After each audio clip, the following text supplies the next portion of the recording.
দুঃখবাজ রাজা এলো দিল কত সাজারে, চল সবে ধরে আনি দুঃখবাজ রাজারে, গলা কেটে ছেড়ে দেই মাংসের বাজারে।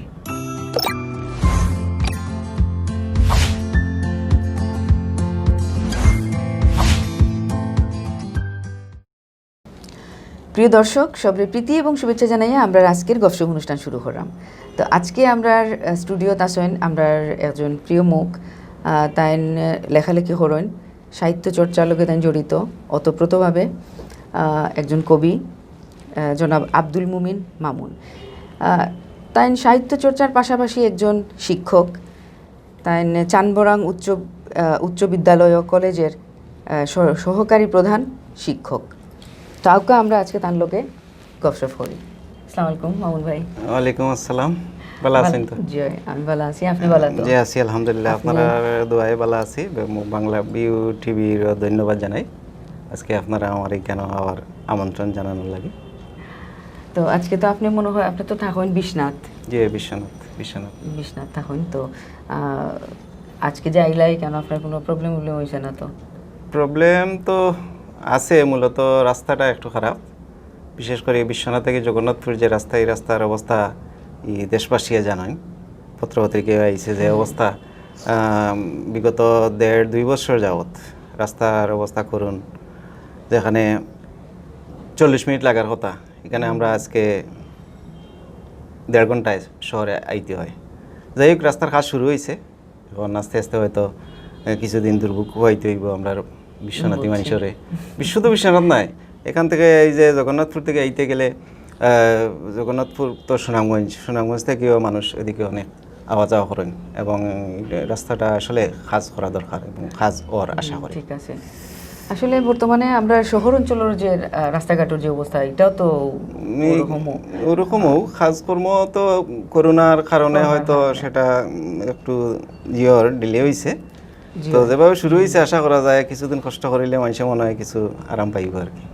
আমরাও আশাবাদী আসলে এই পরিস্থিতিটা আসলে রিকভার হয়ে যাব ইনশাল্লাহ আগামীতে। আর এখন যে অবস্থা লাগছে, একটার পরে একটা তো ঘটনা ঘটে, আর একটা শেষ করার আগে আরেকটা শুরু হয়ে যায়, এটা সামাল দেওয়ার আগে আরেকটা শুরু হয়ে গেলে তো দেখা যায় কিতা আমরা এমনিতেই তো ফিসাইয়া আরো ফিসাই মাতেলাম নাই। বাংলাদেশ লাগাম একটা ছোট্ট দেশ, এই দেশে যদি এত ঘটনা ঘটে আমরা যাইতাম কই। জি। তো আসলে আপনি তো একজন কবি, ছড়া লেখন, কবিতা লেখন। তো আমরা যদি আমরা প্রোগ্রামটা একটু আপনার একটা ছড়া উড়া দিয়ে শুরু করতাম। আচ্ছা, ধন্যবাদ। ছড়া তো মূলত আমার লেখালেখির সূচনাও ছড়া। আমার যখন প্রথম ছড়াটা পত্রিকায় প্রকাশিত হয়েছে, এই ঘটনাটা ছোট্ট করে হই। আমি তখন 9ম শ্রেণীর ছাত্র। সিলেটর একটা অধুনালুপ্ত সাপ্তাহিক পত্রিকা আছে সাপ্তাহিক সুর, সিরাজ চৌধুরী আসলা সম্পাদক, পশ্চিম সুবিদ বাজার Chowdhury printing and packaging industry থেকে তাই নিজস্ব অর্থায়নে সপ্তাহে একটা সংখ্যা বার করা কিন্তু কম কথা আছিল না। তখন আমরা লেখালেখি শুরু করছি, এবং এই লেখার সময় আমার যখন প্রথম ছড়াটা আমি ফাটানি পরের সপ্তাহে দেখলাম আমার ছড়াটা চাপ হয়ে গেছে, আর আমার খুশি খেয়ে দেখে। তো ছড়াটা আসিল মূলত একটা শিশুতোষ ছড়া। আমার ছোট্ট একটা বাতিজি আছিল, বাতিজির নাম সুমি, তারে উদ্দেশ্য করে লিখছিলাম এই ছড়াটা। আমি একটু আপনারা বাংলা বির উদ্দেশ্যে দর্শকরে শোনাইতাম চাইলাম। ছড়া নাম আছিল সোনামণি। সোনামণি সুমি আমার, মুখ করো না বাড়ি, হাজার বকুক আম্মু তোমায় আর নিও না আড়ি। আমার কাছে আজকে এসো, করব আমি বাঘ দেখাবো ইয়া বড়, ওরে বাপ রে বাপ। এই হলো আমার প্রথম জীবনের প্রথম ছড়া এবং প্রকাশিত ছড়া, যেটা আমার জীবনের একটা স্মরণীয় ঘটনা। 1985 সালে। 1985 সালে, প্রচুর আগে লেখছেন। তবে খুব সুন্দর ছড়াটা, বাচ্চা ইয়ে দিয়ে একটা ছড়া লেখছেন। তো এখন আসলে এই যে ছড়া লেখা, যেটা আপনার এই ছড়া লেখার বা কবিতা লেখার প্রতি আপনি আগ্রহ যে আনছেন, এটা কিতা থেকে আগ্রহটা এলো, শুরুটা কিতা থেকে? আচ্ছা, আসলে আগ্রহ এটা হইতে গেলে আমার পারিবারিকভাবে একটা অবস্থান আছে লেখালেখির। আমার বড় ভাই, যিনি ইমিডিয়েট বড়, আব্দুল সবুর মাখন, তিনি ছোটোকাল থেকে এইভাবে দেখতাম যে লেখালেখি করতা এবং বর্তমানে তিনি সিলেটে ডাকের sub editor, senior sub editor. তিনি গল্পকার এবং কবি। জি। তার অনুপ্রেরণা এবং তার যে প্রকাশ পত্রিকায় প্রকাশ করার যে ইচ্ছা আছিল, সেই ইচ্ছা থেকে আমি কইলাম যে আমিও তো পারি দেখি চাই লিখতাম পারিনি। লিখিয়া মূলত আমি যে প্রথম ছড়াটা ছাপা হয়েছিল, এই ছাপার সংখ্যাটা কিন্তু বাইয়ে আমার কাছে আইনা দিছে, মামুন তোর ছড়া ছাপা হয়েছে, আমি তো ফাল দিছি।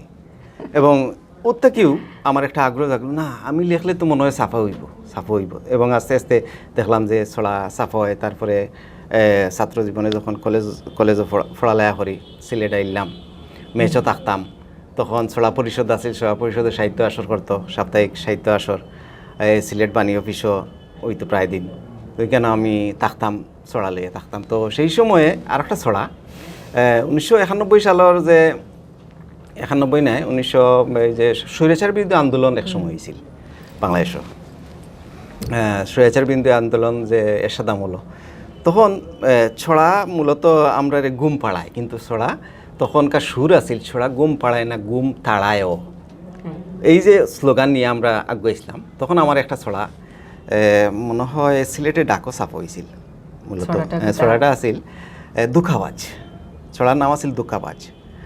আমি একটু আপনার উদ্দেশ্য কইরাম। দুঃখাবাজ রাজা এলো দিল কত সাজারে, চল সবে দরে আনি দুঃখাবাজ রাজারে, গলা কেটে ছেড়ে দেই মাংসের বাজারে।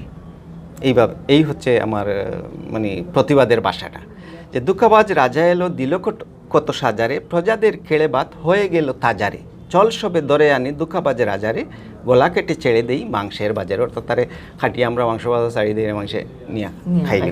এই যে প্রতিবাদ আমরা ছড়ার মাধ্যমে তখন করছি। মূলত আমরা যারা লেখালেখি করতাম তারা এত অস্ত্র নেওয়া লাগতো না, হাতে কলম একটা যথেষ্ট, কলম হইল অস্ত্র। তো এই থেকেই আমরা লেখালেখি করছি। আস্তে আস্তে ছড়ার মাধ্যমে আস্তে আস্তে কবিতা তো আইলাম। এখন অবশ্য মাঝে মধ্যে ছড়া লিখি যদি ইচ্ছা হয়, কিন্তু মূলত আমার কবিতা লেখা। ইতিমধ্যে 2টা কাব্যগ্রন্থ করছি। তো এই আর কি। তো ওই যে আপনার যে কাব্যগ্রন্থ যে 2টা পাবলিশ হয়েছে, এগুলা একটু যদি হইতাম। আচ্ছা, আমি প্রথম জীবনের যে কাব্যগ্রন্থ, মূলত ছাত্র জীবন, আমি অনার্সে পড়ালেখা করি 1991 সালে। তখন আমার ইচ্ছা জাগলো যে আমি একটা কাব্যগ্রন্থ করি, একটা বই করি।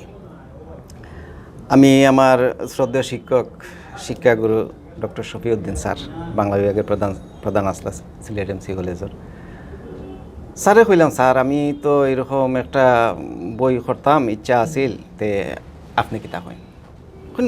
স্যার তো খুব উৎসাহ দিতেন আমারে, এবং আমার লেখালেখির সূচনাতে স্যার যেভাবে আমারে আগুয়ে দিছেন আর কি, আমি এটা জীবনে বলতাম পারতাম না। তো স্যারে কইলে তুমি তোমার পাণ্ডুলিপি আমারে দিবাই, আমি তোমার পাণ্ডুলিপির ভূমিকা যেটা আমি দিমু। বললাম ঠিক আছে স্যার। আমি স্যারে দিছি, দেওয়ার পরে স্যারে ভূমিকা ঠিক করলা। আমি বললাম স্যার বইয়ের নামটা কিতা দিতাম পারি? তো স্যারে একটা কবিতা বাছাই করলা, কবিতার নাম হইল তবুও সুন্দর পৃথিবী সুন্দর, হইলে এই নামে দিয়ে দাও। তো আমি দিলাম, আসলে নামটাও সুন্দর হয়েছে, তবুও সুন্দর পৃথিবী সুন্দর। প্রথম কাব্যগ্রন্থ যেটা প্রকাশ হয়েছিল 1991 সালে। মূলত আসার বিষয় হইল, সত্যি কথা যেটা, একটা কপি আমার কাছে নাই আজ পর্যন্ত। আমি একটা কপি সংগ্রহ করছি আমার এক বন্ধুর কাছ থাকি, যে আমার কাছে আমার কপিটা, আমি লেখক, আমার বইটা আমার কাছে নাই। এই যে একটা দুঃখ, আমি এটা বলতাম পারতাম না জীবনে। তারপরে এই কপিটা আমি রাখছি যত্ন করিয়া, যে ভবিষ্যৎ প্রজন্ময় দেখব না যে আমার বাবায় বা আমার বাইয়ে এরকম লেখছেন বা এই আর কি।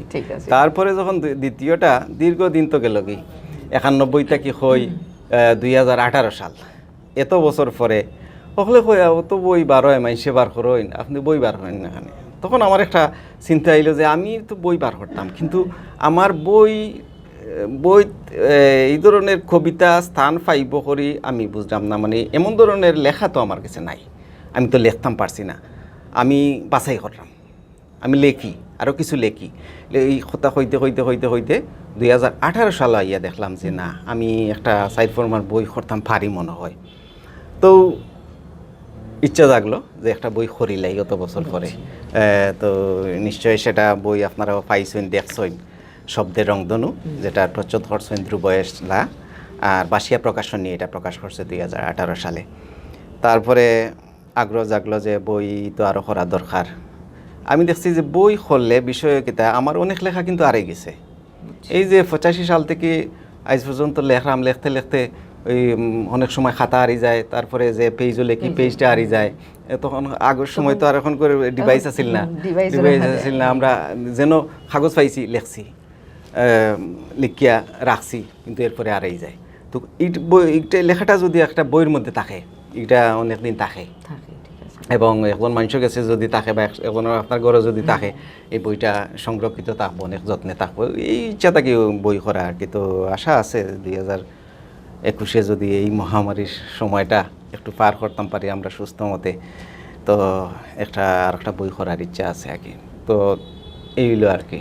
তো আমার আসলে এখান থেকে একটু জানার ইচ্ছা আছে যে 1991 থাকিয়া 2018 সাল পর্যন্ত এই যে মাঝখানো যে একটা গ্যাপ, সেখানে আপনার লেখা বলুন না গ্যাপটার কারণ। আচ্ছা, গ্যাপটার কারণ একটাও কারণ যে আমি আগেও কইছি আপনারে যে আমার লেখা এমন লেখা হইতো যে লেখাটা মোটামুটি আমার কাছে বালা লাগে বা আমার গ্রহণযোগ্যতা আছে বা আমি বালা পাই। লেখকে যে লেখা বালা পাইবা হয়তো পাঠকে সেটা নাও পাইতে পারেন, কিন্তু আমার কাছে যদি প্রথমত ভালো লাগে সেটা হয়তো পাঠকে এটাও বালা পাইবা। তো ভালো একটা লেখা একটা বইয়ের মধ্যে যদি থাকে, এই বইয়ের মান অনেকটা বাড়ে।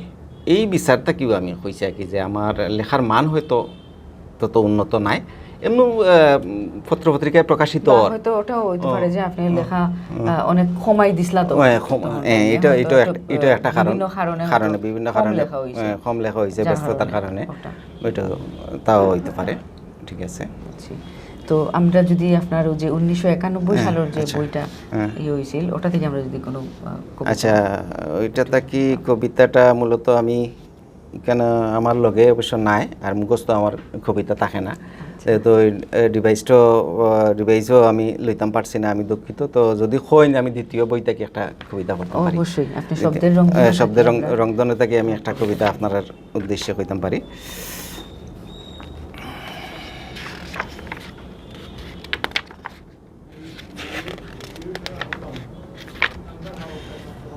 একটা কবিতা হই, কবিতার শিরোনাম শ্বেতপাথরের রক্ত। সবটাই দিয়েছি তোমায়, বাকি আছে কেবলই বুকের ধ্বংসাবশেষ। নিঃশেষ হয়ে গেলে তাও নিয়ে যাবে সমস্ত আমায়। দেহ কঙ্কাল হলেও ক্ষতি নেই, মাটির অভ্যন্তরে না থেকে স্মৃতির মিউজিয়ামে রক্ষিত হব। এ বুক চিরে হাত ছিড়িয়ে তুমি সবটুকু নেবে, প্রেয়সী নামাক্ষরে গড়ে ওঠা পাহাড় কেবলই ছিল বেদনার কংক্রিটে মোড়া শ্বেতপাথর, কোমল এক স্পর্শকাতর বিদগ্ধ হৃদয়। শ্বেতপাথরে রক্ত জমাট, থুকা থুকা স্মৃতিচিহ্ন, পাহাড়ে গাতা রক্ত আলপনা, প্রাসাদের গায়ে সে কত রঙিন কারুকাজ। সবটাই তোমার, শ্রেষ্ঠও যদি হয় তোমাতে হবে, নিঃশেষ হয়েও তোমাতেই হব। ধন্যবাদ। আমরা যদি আরও একটা কবিতা শুনতাম। আচ্ছা, আর একটা কবিতা আমি অতি সম্প্রতি যে সামগ্রিক পরিস্থিতি, এই যে পরিস্থিতিতে একটা লেখা আমার অদৃশ্য ছায়া, যে মহামারী ভাইরাসের কারণে এই সম্পর্কে একটা কবিতা আমার আছে। তো মূলত আমি লেখি কম, কিন্তু লেখার চেষ্টা করি যে শব্দচয়নের প্রতি আমি একটু সতর্ক থাকি, যে আমার শব্দগুলো যেন যথাযথ চয়নের চেষ্টা করি। জানি না পাঠক সমাজের এটা কতটুকু গ্রহণযোগ্য বা কতটুকু সমাদৃত হয়। অদৃশ্য ছায়া। সুদৃশ্য পৃথিবীতে এক অদৃশ্য ছায়াপাতের মায়াহীন করুণ মিছিল, ডাক দিয়ে নিয়ে যায় লাখো কোলাহলময় মানব দেহ। বাতাসের ছোঁয়ায় ছিটকে পড়ে জ্বলন্ত সিগারেটের ছাইয়ের মতো এপাড়া থেকে ওপাড়া, দেশ থেকে দেশান্তর। এ মিছিল থামানো যে দায়, বরফের স্তূপ কিংবা তপ্ত মরুভূমি সবখানেই তার সানন্দে বসবাস। এ কেমন দুঃসহ ছায়া, Wuhan, Paris, Moscow, new York, লাশের শহর যেন সমগ্র বিশ্ব। এ মাটি আর কত রাখবে ধরে প্রিয়জন হারা মানবের নীরব কান্না। যাদের শেষ যাত্রায়ও ছুঁয়ে দেখে নিতে বারণ। এমন অদৃশ্য ছায়াপাতের সমূলে উৎপাটনে হোক বিস্ময় সন্ধি, যার আগাতে হবে এ ছায়ার চিরজবনিকাপাত। মানে অদৃশ্য ছায়া যে ভাইরাস, এই ভাইরাসের করোনার যে কালীন যে সময়টা, তো সময়টার লেখা। জি। তো আসলে আমরা করোনার সময়কালীনটা খুব কষ্টে কাটাইছি। এখনো তো আমরা আছি, ও পর্যায়েও আছি, এখনো অনেক প্রিয় মুখ আমরা মাস্তাকি হারাইছি, এখন পর্যন্ত চলে দিতা। তো আসলে আমরা রিসেন্ট যে আজিজ ভাই মারা গেলাম, আজিজ আহমদ সেলিম ভাই, তো আমরা আসলে খুবই কষ্টদায়ক, যেটা সহ্য করার মতো নয়। অনেক মানুষ আমরা ইতিমধ্যে হারাইছি, এবং যারা প্রতিনিয়ত আমরা অনুপ্রেরণা পাওয়া যেতে পারে আমরা, যে আমরা খুব মানে যারা আড়ানি উচিত নাই তারারে আমরা এখন হারাই দিলাম। অনেকেও আসলে মা বাবাও হারাইরা, ভাই বোন প্রচুর, এবং বিশ্ব আসলে এখন একটা ইওর মধ্যে আছে, মহামারীর মধ্যে, সব মিলাইয়া আর কি, সব মিলাইয়া। তো বিশেষ করে দেখা যায় আমরা সিলেট শহর অঞ্চলও যে মানে কী ধরনের একটা মানে আনফর্চুনেটলি যে ঘটনাগুলো ঘটে, যেগুলো এক্সপেক্ট করি না আমরা, ও ধরনের ঘটনাগুলো আমরা খুব বেশি মর্মাহত করে। ইদানিং যে ঘটনাগুলো ঘটিয়ে গেছে, এগুলার প্রতি এগুলা চিন্তা করলেও মানে মাথা তাইলেও মনে হয় যে আমরা হই আছি। এমসি কলেজের ঘটনার পর ঘটলো মদন মোহন কলেজের যে একটা ঘটনা, এরপরেও ঘটে গেল পুলিশ ফাঁড়ির যে ঘটনা। সপ্তাহ মিলাইয়া এখন মনে হয় যে আসলে আমরা সমাজটার এখন এই যে ভাইরাস আইয়া সমাজের মানুষের মন মেজাজরেও ভাইরাস আক্রান্ত করে লিছে, এবং যে ভাইরাসের কারণে যেটা আমরা অতীতে কোনো সময় দেখছি না। এমসি কলেজের মতো ঐতিহ্যবাহী কলেজও এই ধরনের ঘটনা ঘটে। আমরা পড়ালেখা করিয়া এলাম, এবং এত সুন্দর পবিত্র ক্যাম্পাস এই যে অপবিত্র হইল, এই যে অপবিত্র হওয়ার পিছনে যে বা যারা জড়িত, এর শাস্তি ওইব কিনা জানি না, কিন্তু শাস্তি ওইলেও বালা। কিন্তু এই যে একটা এই কলঙ্ক, এইটা একটা দাগ, যে একটা চিহ্ন রইয়া গেল, এটা সারা দেশব্যাপী কিন্তু আলোড়িত হয়েছে। এটা আমরা সহ্য করার মতো নাই। তো আমরা চাই না এই ধরনের ঘটনা আর ঘটুক। তবে এখন আমরা চাইমু যে এটার সুষ্ঠু বিচারটা হোক। বিচারের লাগিও তো তৎপরতা নেওয়া হয়েছে। আমরা বইয়া আছি আর কি, যে কিতা দেখতাম কি কোন অবস্থায় গিয়ে দাঁড়ায়। বর্তমানে যে আরেকটা কাহিনী হইলো, ওটা যে পুলিশ ফাঁড়ির ঘটনা, তো এটাও মর্মান্তিক। আসলে আমরা এই ধরনের ঘটনা আসলে সিলেট অঞ্চল এই প্রথম নতুন এই ধরনের ঘটনাগুলা ঘটে, যেগুলা কোনোদিনও আশা করছি না বা ওইছেও না। এমনি রাজনৈতিক মারামারি করছেন আমরা ছাত্র জীবনে দেখছি। জাসোদিয়া শিবিরে সব সময় মারামারি করতো তারা। এর মুনির তপন জুয়েল, আমরা উত্তর হাজিরটুলা থাকতাম, মুনির জুয়েল তপন যে হত্যা করছিল, তারা মারিয়া ড্রেনে ফালাই দেয়। তারপরে কলেজও ক্লাস হইতো না, যাই কিছু আমরা লুকিয়ে আইছি বাসাত, তারা মাইর করছে, সাইডে তারা গেছে, কিন্তু সেই কোনো ডিস্টার্ব করছে না। এই যে নারী জনিত গঠিত ঘটনা, এই ধরনের ঘটনা তো আমরা দেখছি না, পাইছি না। নোংরামি সব আমরা, এটা একটা কারণ আছে।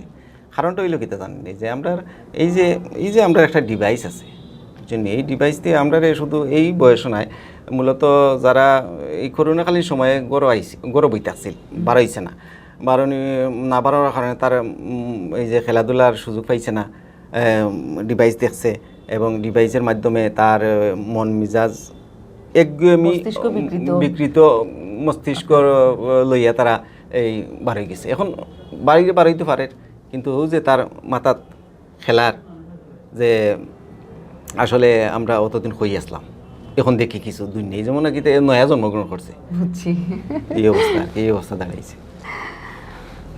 আমরা তো বড় হইছি, আজকে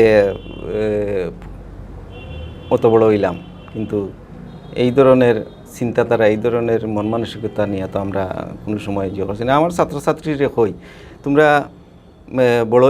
বড় হইলে মাস্টার হইও না, জীবনে কোনোদিন মাস্টার হইতে না, অফিসার হইবাই, ম্যাজিস্ট্রেট হইবাই, কিন্তু এই যে মাস্টরে যে কথা কইছেন, আমি মাস্টার হিসাবে তোমার স্যার হিসাবে আমি তোমারে যতটুকু কথা কইলাম তার মধ্যে থাকি যদি দুই একটা কথা তুমি তোমার ডায়েরিত বা তোমার খাতার মধ্যে লিখে রাখো, এবং 10 জন 5টা 6টা ক্লাস হয়, 6 স্যারে যদি 6টা কথা তোমার 6 স্যারের 6টা কথা যদি তুমি বালা লাগে তুমি লিখে রাখো, লিখে ওগুনটা তুমি পালন করার চেষ্টা করো। প্রতিদিন যদি এইভাবে 6টা কথা তুমি পালন করো, দেখবাই যে বছর শেষে তুমি একজন ভালো মানুষ হয়ে গেছো এবং তোমার কর্মজীবনেও এই কথাগুলো কাজে লাগবে। আমার অনেক পুরানা ছাত্রছাত্রী কয়, স্যার ফোন করিয়া কয়, স্যার আপনি যে ওই যে কইছিলে স্যার একবার পড়বাই 3বার লেখবাই, আমি এখন পর্যন্ত ওটা আমি ফলো করি। একবার আমি পড়িয়ে 3বার লেখি, তখন দেখলাম স্যার আমার 2টা কাজ হয়ে গেছে, আমার শিখে হয়ে গেছে, আবার লেখাটাও আমার স্পষ্ট হয়ে গেছে। বললাম দেখছো না কাজও লাগেননি? বলে লাগের স্যার, আপনার কথা মানছি না কিন্তু এখন মানলাম, ওইল কথা। ঠিক আছে। তো ভাই আসলে আমরা যদি আরও একটা কোনো আপনার শব্দের রংধনু থাকি। আচ্ছা, শব্দের রংধনু তো পড়ছেন আপনারাও, আপনারা পড়রা তো অতি সাম্প্রতিক লেখা, যেটা আগামী বই যাওয়ার অপেক্ষায় আছি। তো মূলত আমরা এই যে মহামারীর সময়ে বইয়া সময় কাটে না, কি অবস্থার মধ্যে আছি, এই অবস্থায় যে যার অবস্থান থাকি আমরা যেটা পারছি করছি, আমরা যারা লেখালেখি করছি, আমরা যারা খেলাধুলা যারা করে এরাও রুমের মধ্যে দেখছি খেলাধুলা করছে, যারা সংস্কৃতি চর্চা করে গান বাজনা তারা এই রুমের মধ্যে করছে। তো আমরা যারা লেখছি এই লেখার মধ্যে আমরা মনের ভাবটা প্রকাশ করার চেষ্টা করছি আর কি।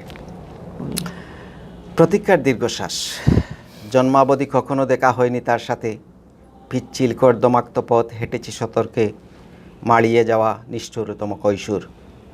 হয়তোবা তার পথটাই ছিল ভিন্নমুখী এক আলোক প্রত্যাশী বৃক্ষসম।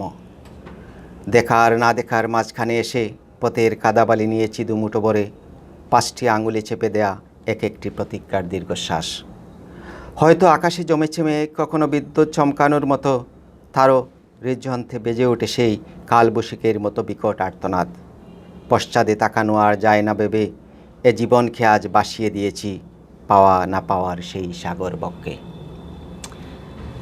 ধন্যবাদ আপনারে, খুব ভালো লাগছে শুনিয়া। তবে একটা জিনিস আমার মানে প্রশ্ন করতে ইচ্ছা ওর, যে আপনার শব্দের রংধনু আমি পড়ছি, আর এখনো আপনার যে লেখাগুলা হয় দেখলাম বেশিরভাগ লেখার আপনার বিরহ ভাবটা বেশি। মানুষ আমি কারণটা আমি খোঁজার আগে হই যে একজন কবি বা একজন লেখকের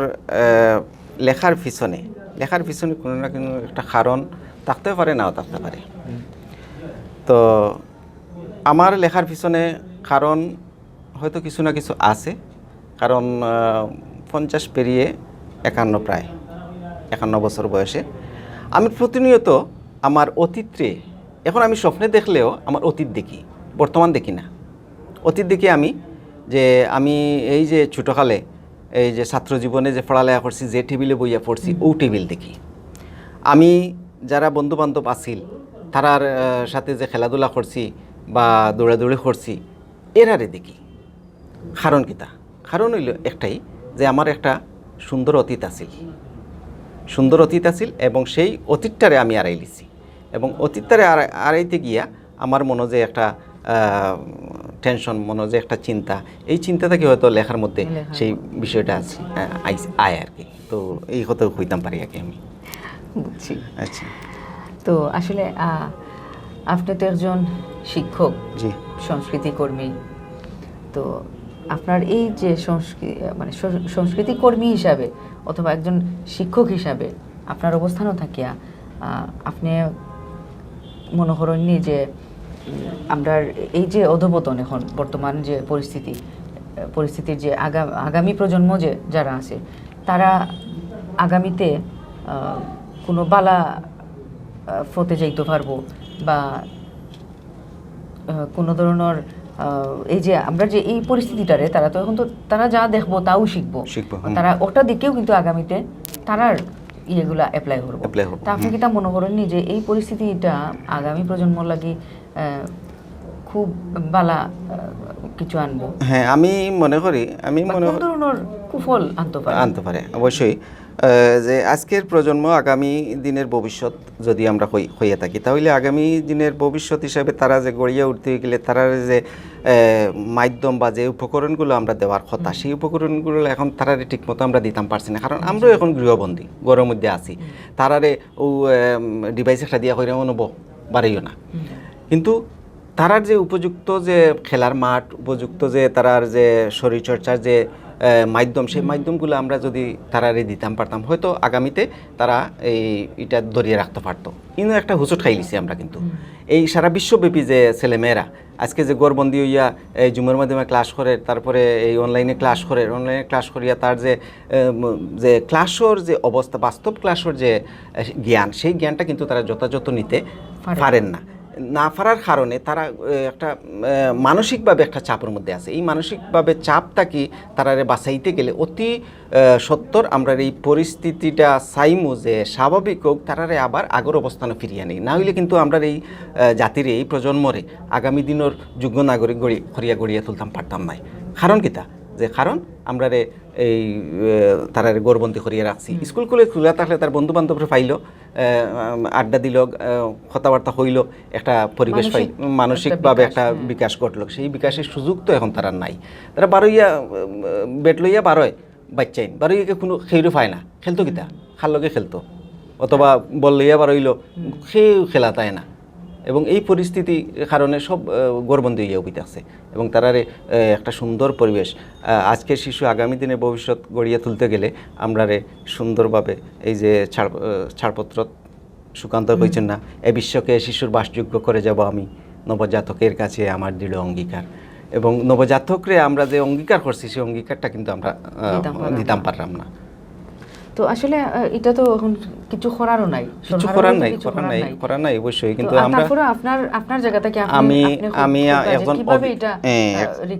একজন অভিভাবক হিসাবে হই, একজন শিক্ষক হিসাবে হই, একজন লেখক বা সাংস্কৃতিক কর্মী হিসাবে হই, যে আমরার বাচ্চা কাচ্চারে এখন এই মুহূর্তে যে সময়ে তারারে দরিয়া রাখার কথা, এই সময়ে যদি আমরা তারারে একটা সুন্দর পরিবেশ তৈরি করিয়া দিতাম পারি, আমরা যে অবস্থানে আছি এই অবস্থান থেকে তারারে একটা নৈতিক শিক্ষা হই, সামাজিক শিক্ষা, সাংস্কৃতিক শিক্ষা, পরিবার থেকে তারারে এখন গড়ে, কারণ এখন তারার পরিবার কিন্তু একটা বিদ্যালয়, তারার এখন পরিবার বিদ্যালয়, এই পরিবার থেকে আমরা তারারে শিক্ষা দিতাম হইব, এবং পরিবার থেকে যে শিক্ষা পাইব এই শিক্ষা নিয়ে ওদের ভবিষ্যতে তারা হয়তো সেটা গ্রহণ করব। এবং আমরা যারা অভিভাবক আছি, অভিভাবক তারার পিছনে নজরদারি রাখতাম হইব, আদরও করতাম হইব, সুহাগও করতাম হইব, এবং শাসনও করতাম হইব।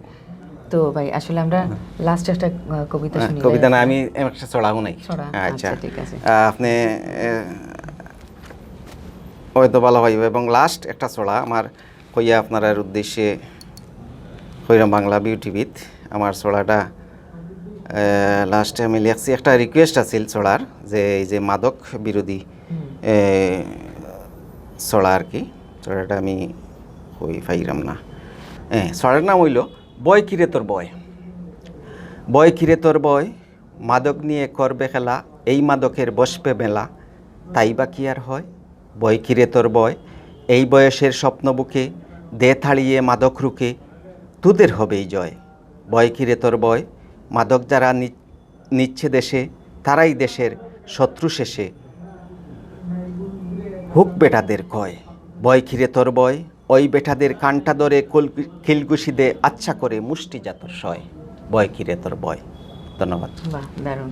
তো আমরা আজকে বাংলা ভিউ স্টুডিওতে আইসেন, আপনার প্রতি আমরা কৃতজ্ঞ, এবং আগামীতে আপনার আরও নতুন বই পাইতাম সেই আশা ব্যক্ত করলাম। আর শুভকামনা আপনার লাগে।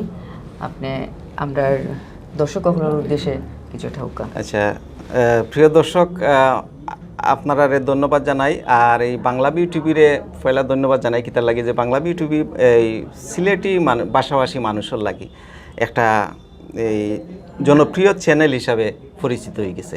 এবং এই যে গপশপ, আজকেও আমি গপশপ করলাম এই রুনা ম্যাডামর আমন্ত্রণে বা বদৌলতে হওয়া যাইতে পারে, তাঁরাও ধন্যবাদ জানাই। এবং সারা বিশ্বব্যাপী সিলেটি ভাষাভাষী যারা আছেন, তারা এই সময়ে অন্ততপক্ষে এই বাংলা বিউ টিভির সাথে থাকুকা, এবং বাংলা বিউর মাধ্যমে আপনারা এই সিলেটর দৈনন্দিন চিত্র যেটা ফাইরা এটা আরও ফাইবা ভবিষ্যতে, এবং বাংলা বিউটিভি কর্তৃপক্ষরে ধন্যবাদ জানাই, এবং ভবিষ্যতে এই টিভির যাত্রা অব্যাহত থাকুক এই আশাবাদ ব্যক্ত করি আর কি। ধন্যবাদ। ধন্যবাদ আপনাকেও। প্রিয় দর্শক, আমরা লোকে অত সময় আপনারা আসলা, আপনারা অসংখ্য ধন্যবাদ। এবং আমরা সময় স্বল্পতার কারণে এখন শেষ করতে হওয়ার প্রোগ্রামটা। তো মামুন ভাই আমরা লোকে আরও আইবা স্টুডিওত আরও ফাইমু তান্ডে আমরা আশা রাখলাম। আর আগামীতে আমরা আরও নতুন কোনো মুখ নিয়ে আইমু এবং পুরানার মাঝে চেষ্টা করবো আনার লাগে। সেই পর্যন্ত আপনার ভালো থাকুকা, সুস্থ থাকুকা। ধন্যবাদ।